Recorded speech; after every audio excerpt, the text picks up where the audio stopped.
Tuh, anak-anak bapak yang di belakang lagi puasa tadi. Alhamdulillah. Walaupun indah lagi juga ya. Alhamdulillah. Siah yang lain melaksanakan ibadah puasa Ramadan dari awal sampai akhir, dia mendapat jaminan ampun dari Allah. Itu sudah jelas. Hadisnya kita udah populer itu, udah tahu. Man shoma Ramadana imanan wahtisaban ghufira lahu. Ada ghufira lahu. Siapa yang melaksanakan ibadah puasa Ramadan dari awal sampai akhir, maka dia mendapat ampunan dari Allah. Jadi itu yang pertama. Jangan sampai puasa kita tinggal.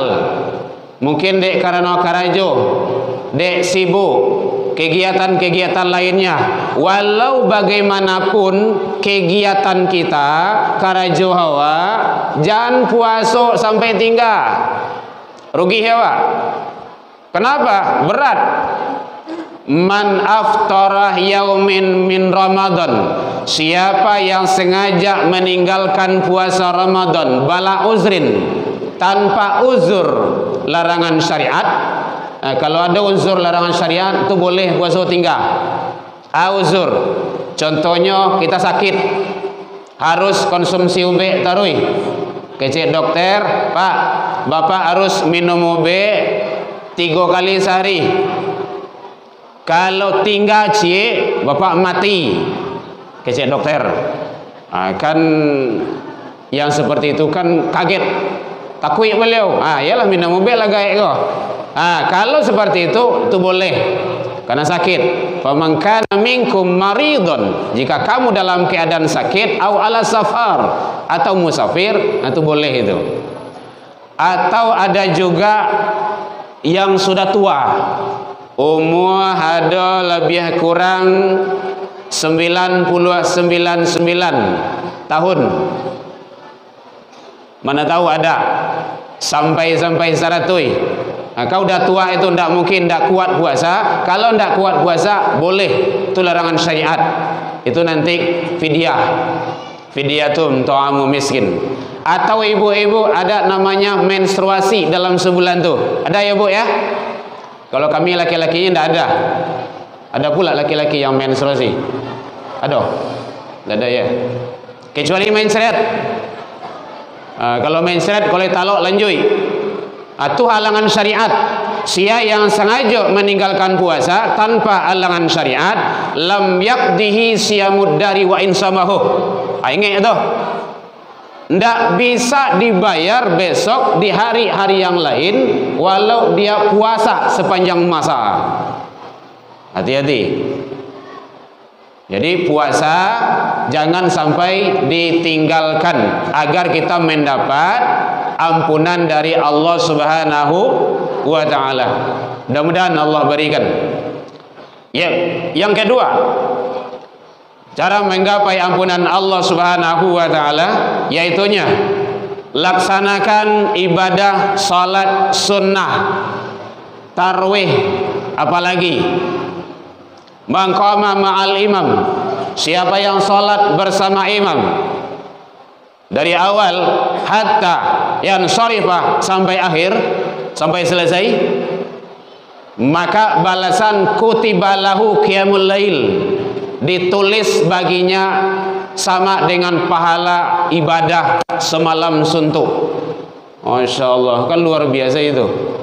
Jadi oleh sebab itu jangan sampai ibadah tarwih ditinggalkan walaupun kita kegiatan sibuk, mungkin kegiatan malam.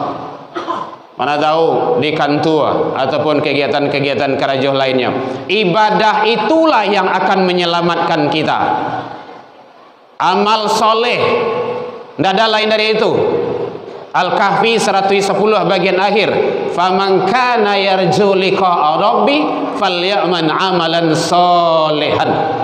Siapa yang ingin ketemu dengan Allah, dengan Rabbnya, maka hendaklah dia beramal soleh. Itu catatannya. Jadi kalau ndak amal soleh, ndak. Dima amal soleh itu di dunia kau. Jadi salat makanya jangan sampai ditinggalkan. apalagi sholat berjamaah. Penting. Makanya baginda Rasul menyatakan sholatul jamaah afdol. Afdol. Sholat berjamaah itu lebih utama dibandingkan dengan sholat sendiri. Di rumah kan bisa ya sholat tuh. Di mana-mana kita juga bisa sholat, tapi sholat berjamaah itu lebih utama. Kalau ingin gadang pahalanya, maka sholat jamaah jangan sampai ditinggalkan di masjid kita ini, masjid raya ini. Boleh bersyukurlah Bapak Ibu, awak lai rumah dakik je rumah saji. Jadi panggilan ke masjid itu panggilan iman. Panggilan iman. Kalau iman yang dakik dengan masjid, mau dia saja jauh rumahnya, nya pasti tiba. Kenapa? Panggilan iman. Tapi kalau iman yang jauh aja rumah saji itu, lai balanci-lancian rumahnya cuma saji itu. Balanci-lancian tahu bu? Apa tuh? Batimbah balik. Lai badakik-dakian rumah cuma saji. Iman yang jauh dia tidak akan datang itu. Maka iman itu penting. Jangan sampai tagadai. Apalagi kalau terjua dengan kondisi kehidupan. Jadi salat berjamaah. Kalau ingin gadang pahalanya, salat berjamaah itu di Masjidil Haram dan Masjid Nabawi. Itu lebih gadang tuh. Jadi bapak-bapak, ibu-ibu, tanamkanlah dalam hati kita untuk kita menginjak tanah suci. Niatkan yang seperti itu. Bapak-bapak, ibu-ibu, jamaah yang sudah, ulangi lagi. Karena ibadah di tanah suci itu jauh lebih utama dan lebih afdol. Salatu fil masjidin hadza, salat di masjidku ini kata Rasul, di Masjid Nabawi, afdol min alfi fiha siwa, lebih utama, lebih afdol dibandingkan dengan salat di tempat lain. Alfi, 1000 perbedaannya. Jadi kalau awak salat subuh di situ sekali 1000 derajat, 1000 kali bandingannya dengan salat di tempat kita. Kan luar biasa itu. Ilal Masjidil Haram kata Rasul, kecuali di Masjidil Haram. Bagaimana ibadah dengan di Masjidil Haram? Salat di Masjidil Haram itu min si'atin min mi'atim alfi, 100.000 jaraknya, bedanya. Jadi sekali salat subuh itu 100.000 di tempat awak.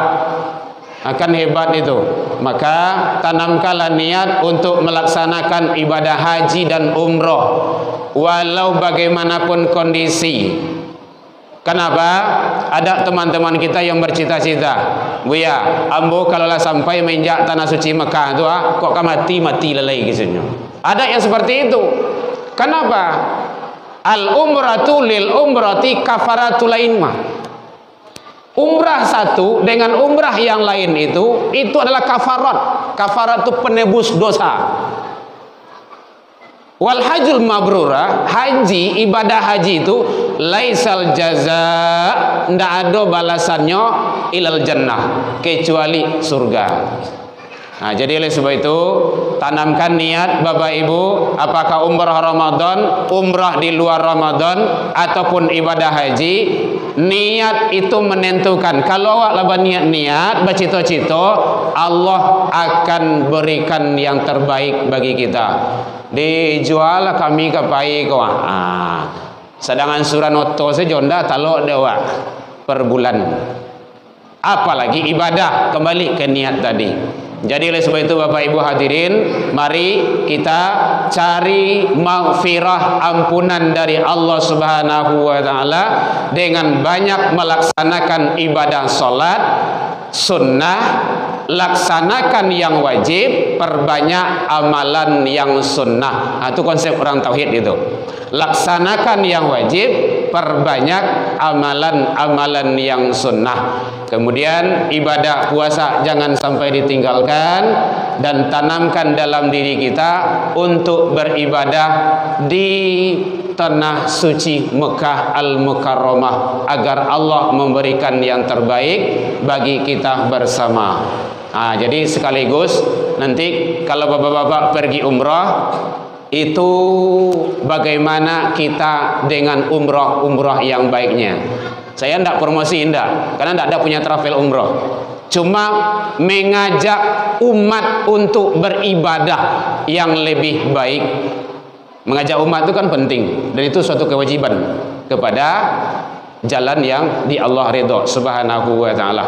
Atau nanti ada tim kita akan meninggalkan brosur, nanti silakan ibu-ibu, bapak-bapak yang pingin ibadah haji, ibadah umrah, silakan di mana saja boleh. Bersama kita juga boleh nantinya dalam tahun ini insyaallah. Baik, demikian saja. Mudah-mudahan bermanfaat bagi kita bersama dalam meraih dan menggapai ridha Allah Subhanahu wa taala di bulan yang penuh barokah, bulan yang penuh maghfirah dan ampunan dari Allah Subhanahu wa taala. Terima kasih kepada tuan-tuan guru kami di sini, orang tua-tua kami di sini, dan semua itu adalah dalam rangka kita mengharap ridha Allah Subhanahu wa taala. Ustaz Abang Yuda, selamat, karena beliau sering posting di Facebook. Beliau adalah selalu mempromosikan masjid kita. Semoga Allah memberikan yang terbaik dan keberkahan kepada kita bersama. Al-haqqu min rabbikum.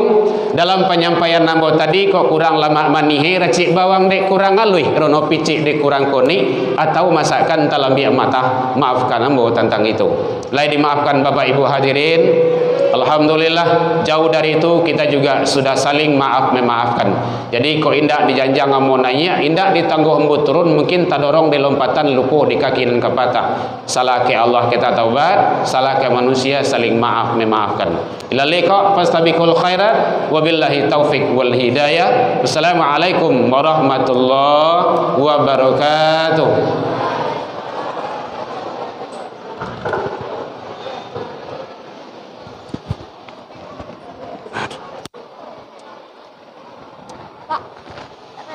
Oh ya, nanti aja ya. Siap apa ya? Oh iya, siap. Oh, aduh. Siap begitu. Kan. Siap.